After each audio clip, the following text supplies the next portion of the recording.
Does gravity have the same effect? In order to answer this question, we need to know what a nanoparticle is. Nano means 1 billionth. A nanometer is 1 billionth of a meter. To help us imagine nano size, this is a baseball bat, which is about 1 meter long. Now, if you take its length and divide it by 100, you get to the size of my fingertip, which is about 1 centimeter. Take that and divide it by 10, and you get to the size of a needle eye, which is only 1 millimeter. Take that and divide it by 10 again, and you get to the diameter of a human hair, which is around 100 micrometer. This might be the smallest division you will be able to see by naked eye. Take that and divide it by 10 again, and you get to the size of a blood cell, which is about 10 micrometer.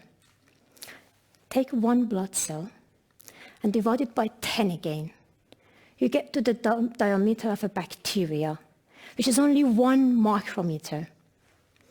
Take one bacteria and divide it by 10 again. You get to the size of a virus, which is around 100 nanometer. Now we are in the scale of nanometer, pretty close, huh? But not there yet. All you have to do is to take one virus, and this time divide it by 100, and you get to the size of half of a DNA, which is only 1 nanometer. 1 nanometer, it means only 5 atoms sitting end to end. 1 nanometer, 1 billionth of a meter. But what is it all about? Why we are so obsessed about making things smaller and smaller in size? I understand smaller is lighter, is cheaper, is faster, and is smarter.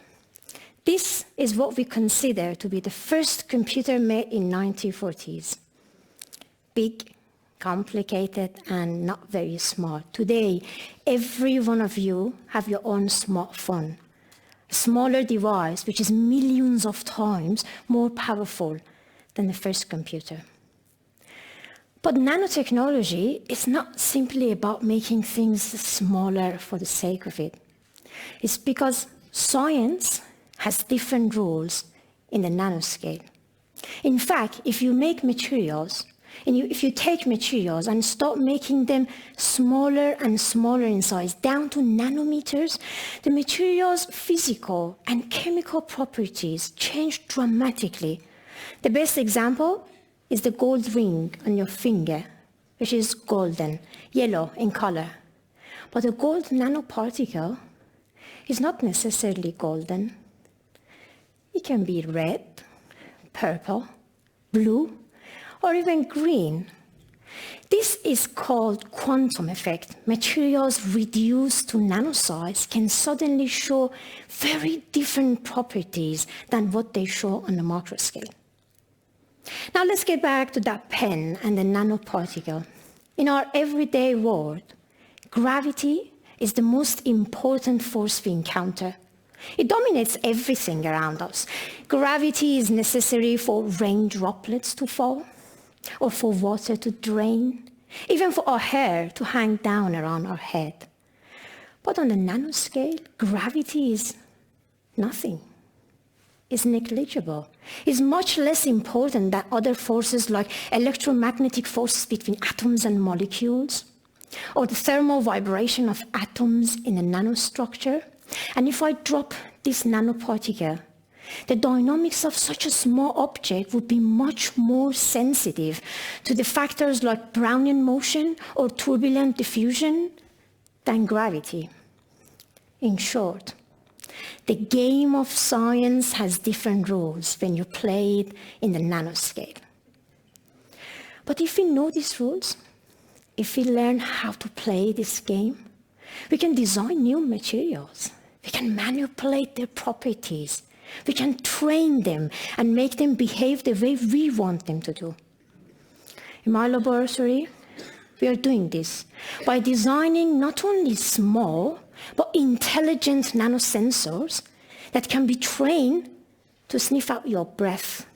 Yes, your breath. It might seem invisible, but your breath tells a story. And while that story can be used in RBT and get you in trouble, we can use it to save your life. You know, we smell different when we are sick, although our nose is not strong enough to detect it.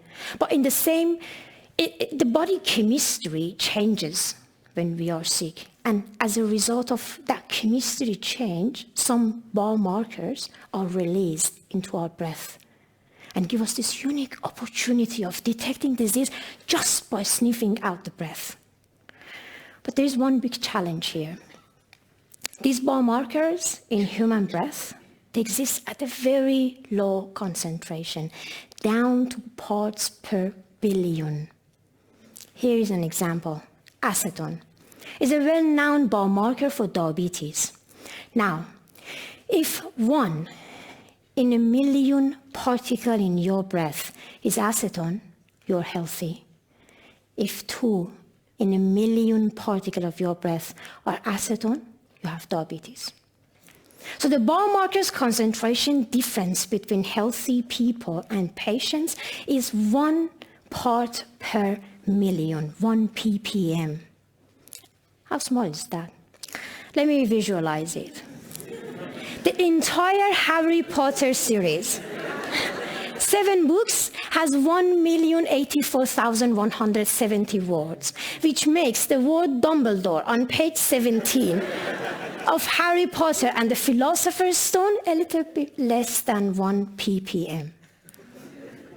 So in order to detect disease using human breath rather than blood, we need to fabricate and design sensors super sensitive to detect ppm or even less, ppb.